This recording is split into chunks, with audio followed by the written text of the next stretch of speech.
तो ये नरेंद्र मोदी जी के जो षड्यंत्र है, भारतीय जनता पार्टी के बात को तो मानते होंगे कि जिस तरीके से बीजेपी एक अग्रेसिव पप्पूफिकेशन कैंपेन चला रही थी, आज उसी कैंपेन का नतीजा है कि राहुल गांधी ज्यादा अग्रेसिव हुए हैं। तो आज क्या आप बीजेपी को एक थैंक यू कार्ड देंगे इस चीज के लिए कि बीजेपी की वजह से आज राहुल गांधी एक तरीके से उनको पुनर्जीवन मिला है, कांग्रेस जिंदा हुई है सिर्फ इसलिए क्योंकि लगातार बीजेपी अटैक कर रही थी कांग्रेस को? देखिए, मैं इसका बहुत आपको ये आपने अच्छा प्रश्न किया, मैं आपका इसका जवाब देता हूं। ये सब कैंपेन बीजेपी का चल रहा था, बहुत लंबे समय से चल रहा है, 2013-12 से चल रहा है। और उसके बाद में हमने जब अभी हमारे उदयपुर में प्लेनरी कन्वेंशन हुआ था, जिसमें हम सब लोग बैठे थे, मैं भी उसमें मौजूद था, और उसमें यह तय हुआ कि कांग्रेस को मास कनेक्ट प्रोग्राम चलाना चाहिए, और मास कनेक्ट प्रोग्राम इसलिए चलाना चाहिए कि हमारी छवि को खराब करने के लिए जो करोड़ रुपए खर्च भारतीय जनता पार्टी कर रही है उसका जवाब दें, हम जनता के बीच ही जाके दे सकते हैं। तो राहुल गांधी जी ने जो भारत जोड़ो यात्रा निकाली, 4000 किलोमीटर की यात्रा थी, बहुत आसान नहीं थी, बहुत कठिन यात्रा थी। इसके इंतजाम से लेकर के चलना, और लोग जो लाखों लोग उसमें जुड़े, और लाखों लोगों में से कई हजार की बात राहुल गांधी जी ने सुनी, लगातार बात करते हुए चले, क्योंकि राजस्थान में जब चली तो 21 दिन करीब मैं उनके साथ था, और मैंने ये देखा लगातार जनता से वो बात करते हुए चल रहे थे, बोलते नहीं थे, सुनते थे, डिस्कस करते हुए चलते थे। और जब हॉल्ट करते थे, लंच टाइम होता था, हम लंच कर रहे होते थे, और वो करीब 100-150 किसी लोगों से जो ग्रुप होता था, चाहे फार्मर्स का हो, वर्कर्स का हो, इनके साथ बात करते थे, महिलाओं का ग्रुप हो, वो उनसे उनका इंटरेक्शन चलता था। तो ये सारी चीजें हुई। उसके बाद जब लाखों लोगों के बीच वो चले, उन्होंने अपनी बात कही, अपनी बात रखी, जिन मुद्दों को लेकर के वो चले उसका समर्थन मिला, तो ये छवि उनकी वहां समाप्त हो गई थी। ये छवि समाप्त करने का हमारे ही द्वारा की गई।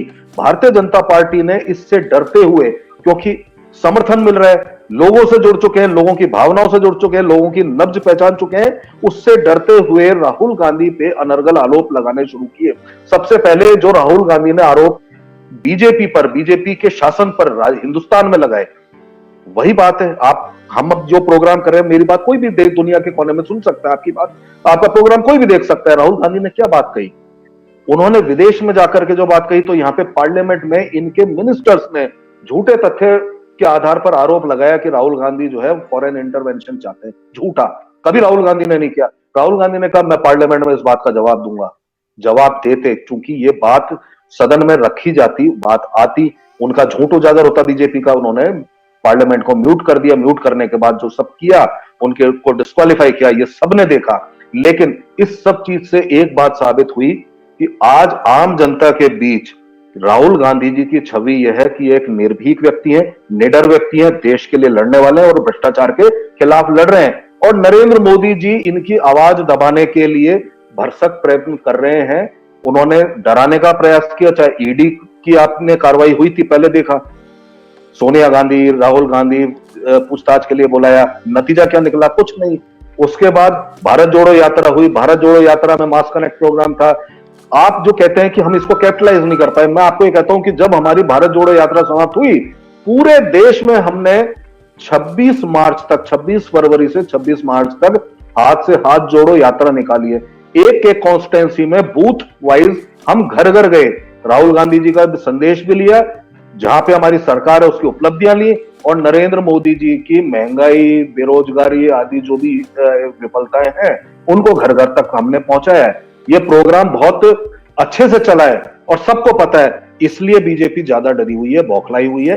बौखलाहट में गलत कदम उठ रहे हैं उनसे, और निश्चित रूप से तय बात है, इस पूरे आंदोलन के बाद राहुल गांधी की एक निडर, कहना चाहिए क्या, क्रूसेडर की छवि निकल के आई है, जो जनता के लिए लड़ रहा है, और जो भारतीय जनता पार्टी है उसकी छवि बनी है कि ये भ्रष्टाचार दबाने, छुपाने और अपनी नाकामियों से जनता को विमुख करने, उसके मुंह मोड़ने के लिए कुछ भी कर सकते हैं।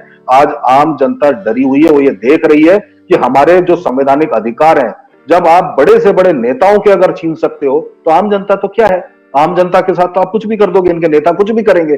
ये आज जी, मैं अब शैलेश जी के पास आना चाहती हूँ कि शैलेश जी मुझे ये बताइए कि एक तरफ बीजेपी के सवाल हैं और दूसरी तरफ कांग्रेस के सवाल है कि देखिए जो मेन मुद्दा है वो 20,000 करोड़ की जो शेल कंपनीज में लगा है वो कहां से आया है, जो और जो राहुल के डिस्क्वालिफिकेशन का मुद्दा है, और जिस तरीके के सवाल बीजेपी उठा रही है, अगर उन दोनों सवालों को एक वेइंग स्केल पर मेजर किया जाए तो सवालों में जो एक हेवीनेस होती है, एक पोटेंशियल होता है, वो आपको क्या नजर आ रहा है? और अगर इन सवालों को लेकर दोनों पार्टीज आम आदमियों के बीच में जाएंगी तो किसका पलड़ा आपको भारी लगता है? आप म्यूटेड है सर। जी, राहुल गांधी को लेकर के बीजेपी जो सवाल उठा रही है और जो बातें कर रही है, लंदन में उनके भाषण या उन पर जो बात कर रही है, उसमें कोई दम नहीं है, बेकार है। लेकिन बीजेपी को इन चीजों में महारत हासिल है। वो नॉन इशू को इशू बना देते हैं, वो जो बात नहीं हो रही है उसको ही महत्वपूर्ण बात बना देते हैं, और किसी और मुद्दे पर से ध्यान हटाने के लिए जो कुछ वो करते हैं उसमें अब काफी हद तक सफल भी रहते हैं। तो इसलिए जो इस समय उनकी कोशिश है कि आप जो भ्रष्टाचार के मामले हैं, मैं अडानी क्यों, 25 लोग भाग गए हैं, वो सब देश का पैसा लेकर गए हैं। 25 लोगों की सूची तो मैं देख रहा था, बाकी और भी हो सकते हैं। और ये जो शेल कंपनियों का मामला है, सिर्फ अडानी के ही है? कितने ऐसे बड़े बिजनेसमैन हैं जिनकी शेल कंपनियां हैं, यानी एक नकली कंपनी मॉरिशस में या किसी और देश में जहां से हम टैक्स की छूट देते हैं।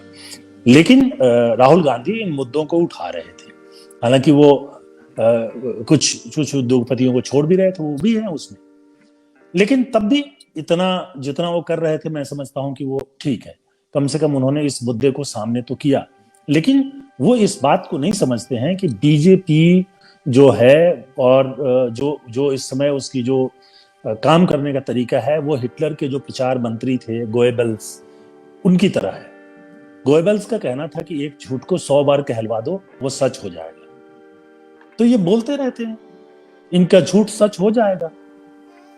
उसके मुकाबले कांग्रेस को अपनी रणनीति के साथ आना है। ये राहुल गांधी को लेकर के जो कुछ भी हो रहा है, मुझे नहीं लगता कि इससे कांग्रेस को कोई बड़ा नुकसान होने वाला है। उनको जेल भेज देंगे अगर ये, तो फायदा ही होगा। और अगर कोर्ट इस पे स्थगन कर देती है तो फिर दो चीजें हो सकती हैं। उनको संसद में वापस लेंगे, जैसे कि लक्षद्वीप के एक सांसद के साथ इन्होंने किया, वो कर सकते हैं। नहीं तो ये मामले को टाल सकते हैं किसी भी तरह से, किसी भी बहाने से। और किसी कोर्ट से अभी तुरंत जो है स्पष्ट आदेश आ नहीं सकता कि आप इनकी सदस्यता को बहाल कीजिए, उसके लिए अलग से मुकदमे में जाना पड़ेगा। तो कुल मिलाकर के बीजेपी ये चाहती है कि आप उन मुद्दों पर हमसे लड़ो जिनमें हमारी महारत हासिल है।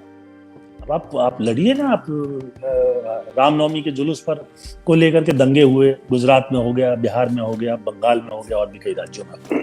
तो बीजेपी चाहती है कि इस पर बहस करो, उनको कोई एतराज नहीं, खासतौर पे अभी का जो नेतृत्व है वो। तो ये सब चीजें एक नकली किले को बनाने के लिए किया जा रहा है, और इस नकली किले को बचाने में ही अगर कांग्रेस लग गई तो कांग्रेस चुनाव में कोई फायदा नहीं उठा पाएगी। कांग्रेस को अपनी चुनावी रणनीति को बिल्कुल अलग रखना चाहिए, और उस कांग्रेस को ये मान लेना चाहिए कि अगर राहुल गांधी जाते हैं जेल तो उनका ज्यादा फायदा होगा। लेकिन जो बाकी नेता हैं उनको संगठित करना होगा। राज्यों में जो छत्रप अभी भी बचे हुए हैं उनको आगे आना पड़ेगा। उनको इस बात की तैयारी करनी पड़ेगी कि किस तरह से वो जो अपने लोग जो उनके बिछुड़ गए हैं उनको साथ लाएं, और जो साथ हैं उनको समेट करके खड़ा करें, उनके मनोबल को बढ़ाएं। अभी जो लोग कहते हैं कि वो पदयात्रा से सब कुछ ठीक हो गया, अभी वो एक शुरुआत मान सकते हैं, लेकिन वो ठीक नहीं हो गया है। लोग जो अलग हुए थे, कौन किसके बूते पे कांग्रेस जीतती थी, वो लोग, वो समुदाय कैसे कैसे अलग हो गए, किन कारणों से अलग हुए, क्या वो अब आ सकते हैं। तो ये सब विश्लेषण करके और उसके आधार पर उनको हर राज्य के लिए अलग अलग काम करना पड़ेगा, जैसे कभी मोदी ने 2014 के पहले किया। उनको मालूम था कि मुझे वो अपने रिसर्चर्स के जरिए कि मुझे कहाँ पर किस तरह से काम करना है। इसलिए मुझे लग रहा है कि राहुल गांधी और ये सब लोग भटक रहे हैं। अब वो आप उससे क्या कर लोगे। आपने ये सवाल उठाया जा रहा है कि राहुल गांधी ने पत्रकार को, ये दूसरी बार शायद दूसरा मौका है कि कोई ऐसी बात कह दी। लेकिन हमारे प्रधानमंत्री तो पत्रकारों से मिलते ही नहीं है, बात ही नहीं करते। बात भी करते हैं तो वहां भी घुमा देते हैं। अभी मैं उस सम्मेलन का नाम भूल गया हूं, वहां गए तो जो भारत के पत्रकार गए थे उनको सम्मेलन के अंदर नहीं जाने दिया गया। निकलते हुए मोदी जी से उनका सामना हो गया, बाहर खड़े थे तो उन्होंने मोदी जी, इसके पहले के पत्रकार सवाल पूछते, मोदी जी ने कहना शुरू किया कि अरे आप लोग बाहर ही रह गए, आपको अंदर नहीं जाने दिया गया।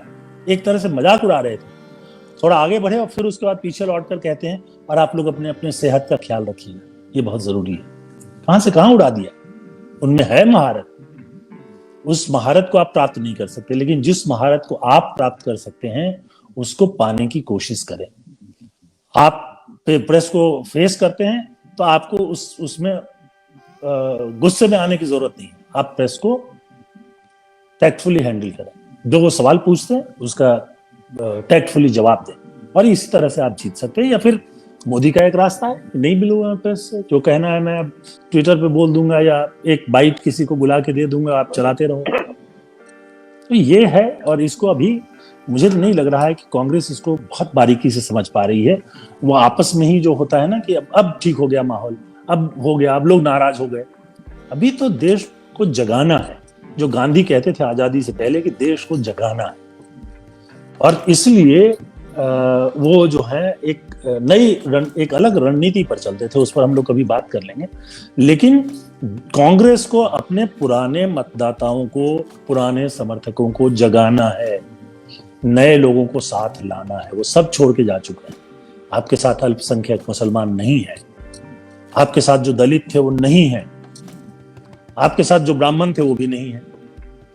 अब आप छिटपुट जो हाशिए वाले हैं और जो कुछ मजबूत नेता हैं उनके समर्थक हैं, वो चाहे जिस जाति जिस धर्म से आते हैं, तो खाली इससे काम नहीं चलेगा। आपको नया एक आधार तैयार करना होगा। जातियां हैं तो जातियों को आप ये कह सकते हैं कि जातियों के आधार पर चीजें नहीं होनी चाहिए, पर हो तो रही हैं। जातियों को स्वीकार करके ही जातियों को तोड़ सकते हैं। तो ये सारे ऐसे मुद्दे हैं कि जिस पर उनको अपनी नई रणनीति बनानी चाहिए, और अभी से बनानी चाहिए। अगर वो बना लेंगे तो हो सकता है, जैसे अभी कर्नाटक से जो संकेत मिल रहे हैं उससे लग रहा है कि कांग्रेस अच्छी स्थिति में है। कल भी उनके एक विधायक बीजेपी के जो हैं वो चले गए कांग्रेस में, कई 16-17 के बारे में कहा जा रहा है चले गए। इसका मतलब उन विधायकों को कुछ तो पता चला है आम जनता के उसके बारे में, तो बिल्कुल इसको समझना होगा। जी, थैंक यू।